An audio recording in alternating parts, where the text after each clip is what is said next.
आज देश याद कर रहा है भारतीय राजनीति के उस चेहरे को जिनके सुझाए आर्थिक सुधारों ने भारत की अर्थव्यवस्था को एक नई दिशा प्रदान की।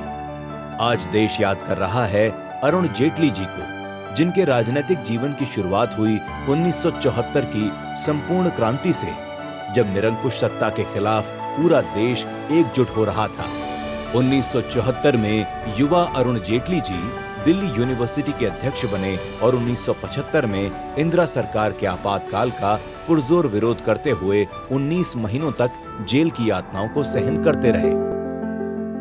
1977 में वकालत की शिक्षा लेने के बाद 1989 में Arun Jaitley ji additional solicitor general बने और 1998 में अमेरिका जाने वाले डेलीगेशन का हिस्सा भी रहे।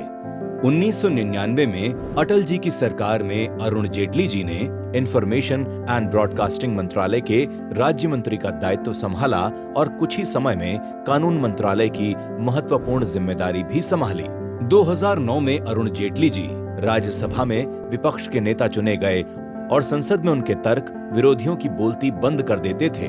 2014 में देश में मोदी जी की सरकार बनी, जिसमें अरुण जेटली जी ने वित्त मंत्रालय के साथ रक्षा मंत्रालय के दायित्व को भी बखूबी निभाया और उनके कार्यकाल में भारत ने आर्थिक सुधारों का अभूतपूर्व दौर देखा, जिनमें शामिल हैं अब तक का सबसे बड़ा टैक्स रिफॉर्म जीएसटी कानून लागू हुआ। एनपीए यानी नॉन परफॉर्मिंग एसेट्स की सफाई से सरकारी बैंक घाटे से बाहर आए। स्टेट बैंक के 5 एसोसिएट बैंक सहित कई बैंकों के एकीकरण से सरकारी बैंकों की सेहत में सुधार हुआ। राजकोषीय घाटा ऐतिहासिक रूप से कम हुआ।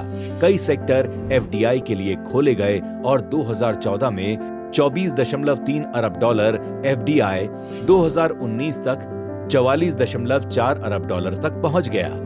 अरुण जेटली जी की कुशल नीतियां और अथक प्रयास देश को प्रगति के पथ पर आगे बढ़ा रहे थे, लेकिन 24 अगस्त 2019 का वो दिन जब भारत ने अपनी एक विलक्षण प्रतिभा को हमेशा हमेशा के लिए खो दिया, लेकिन देश के लिए उनके समर्पण, उनकी विद्वता और उनकी शालीनता को देश कभी नहीं भूल सकता।